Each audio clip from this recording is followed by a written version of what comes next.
Terima kasih Anda masih bersama kami di MNC News Prime, masih bersama dengan Bu Reni dan Prof. Kiki. Saya ke Bu Reni, ini dalam konteks, dalam beberapa kasus, memang tidak semua kasus begitu, tetapi kenapa orang selalu sulit mengendalikan diri pada saat terkait dengan kasus asmara?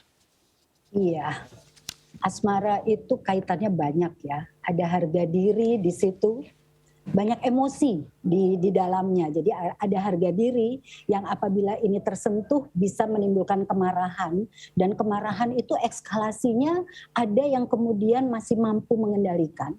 Tapi pada sebagian orang yang tidak terlatih untuk mengendalikan diri dan harga dirinya itu, kemarahan ini memang menjadi beresiko. Jadi di dalam cinta itu memang banyak emosi yang terkait dan terlibat di dalamnya. Termasuk menggerakkan orang melakukan kriminal?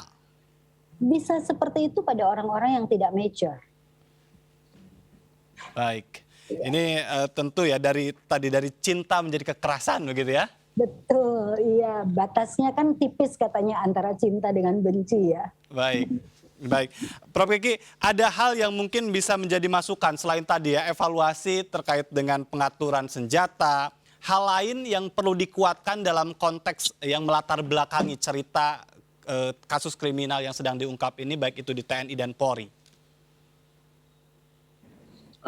Kalau kita lihat ya, ini dua-duanya yang di Polri, di TNI-nya kan juga rendahan kopral gitu. Ya. Jadi sebetulnya sumber dasarnya itu sama. Kalau di TNI dan Polri tadi yang kita sebut ada faktor penyebab.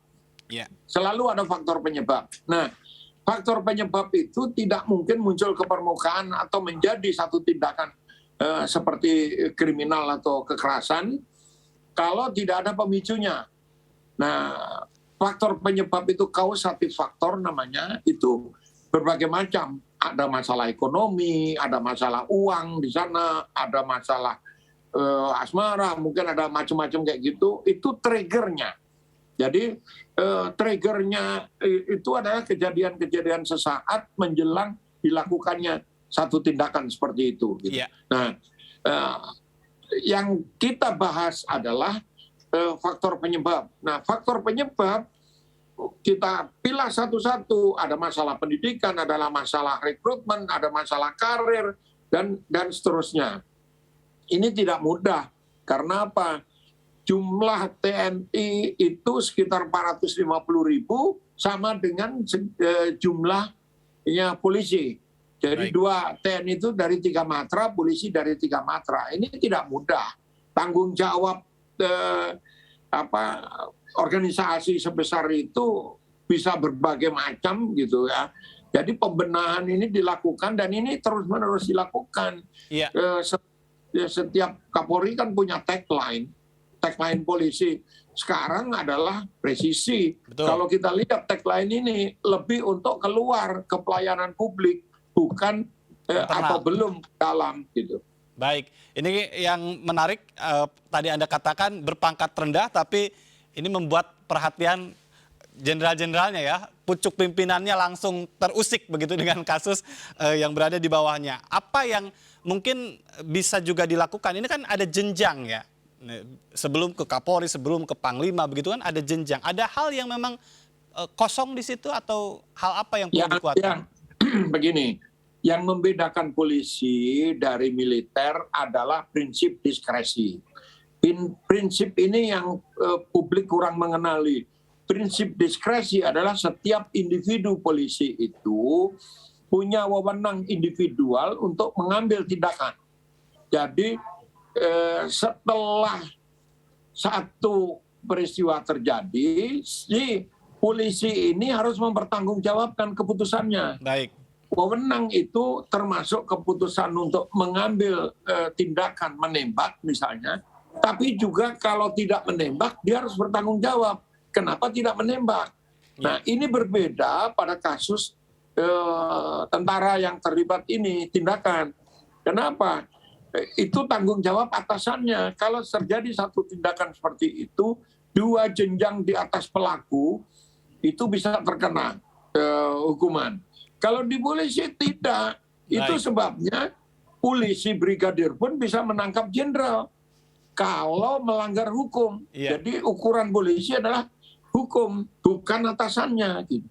Baik, ini memang hal yang perlu juga dicermati ya, sehingga kenapa tadi bisa terjadi.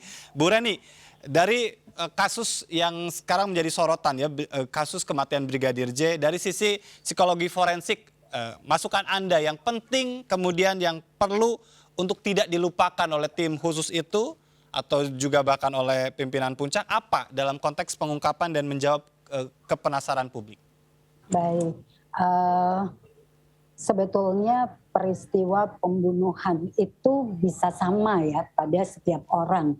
Maksudnya ini menjadi istimewa karena yang melakukan adalah orang yang seharusnya memberikan rasa aman pada masyarakat. Betul. Sehingga harapan, jadi ada gap antara harapan dengan kenyataan.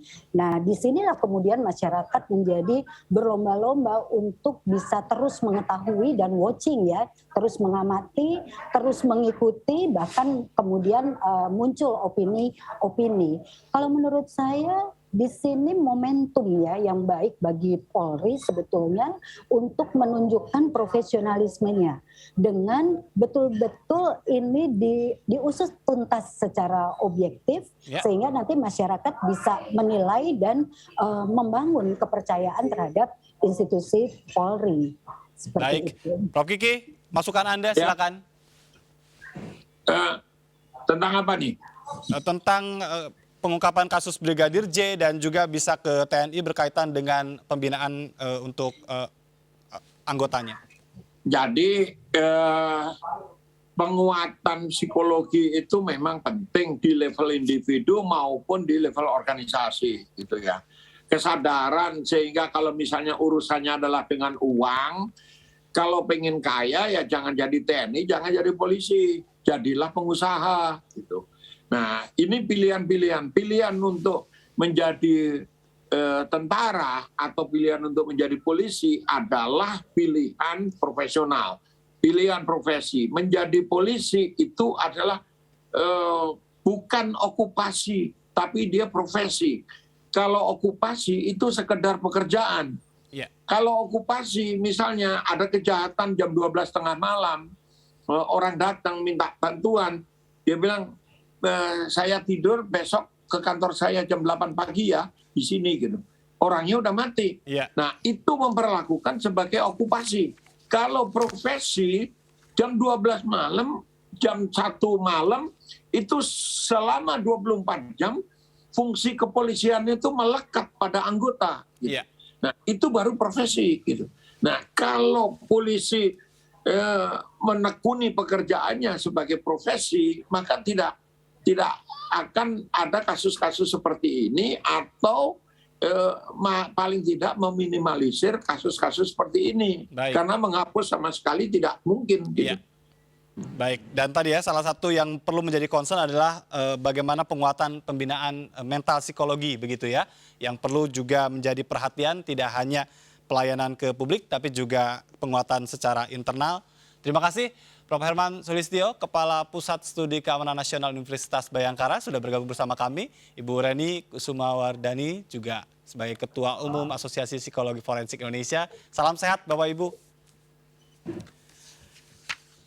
Dan pemirsa, kita beralih ke informasi lain di mana ini terkait dengan kasus dugaan korupsi. Hari ini Kejaksaan Agung telah menetapkan 4 tersangka dalam perkara dugaan korupsi penyimpangan dan penyelewengan dana PT Waskita Beton Precast Tbk pada tahun 2016 sampai 2020.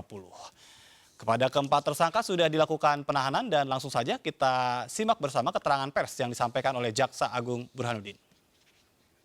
Adanya penyimpangan dana atau penyelewengan dana dalam penggunaan dana PT Waskita Beton Precast, ini anak perusahaan PT Waskita, terjadi pada tahun 2016-2020. Dapat kami sampaikan perkembangan penanganannya sebagai berikut. Kasus posisi bahwa PT Waskita Beton Precast berdasarkan hasil penyidikan dan gelar perkara yang dilaksanakan pada kemarin hari Senin tanggal 25 Juli 2022. Tim penyidik telah menemukan alat bukti yang cukup dan menetapkan beberapa tersangka. Yang pertama adalah saudara AW selaku Direktur Operasi pada tahun 2016-2018 dan sebagai Direktur Pemasaran pada tahun 2018 sampai 2020. Yang kedua, Saudara AP selaku GM Pemasaran PT Waskita Beton Precast sejak tahun 2016 sampai 2020. Yang ketiga adalah Saudara BP selaku Manajer Pemasaran Area 1 PT Waskita Beton Precast, dan yang keempat adalah A selaku Kepala Departemen Produk Precast PT Waskita Beton Precast. Para tersangka disangkakan melanggar pasal 2 ayat 1 pasal 3 Yunto pasal 18 Undang-Undang nomor 31 tahun 1999 Yunto Undang-Undang nomor 20 tahun 2001 tentang pemberantasan tindak pidana korupsi Yunto pasal 55 ayat 1 ke 1 KUHP. Pemirsa, usai sudah MNC News Prime hari ini, tetap patuhi protokol kesehatan. Saya Ajat Turatma, sampai jumpa.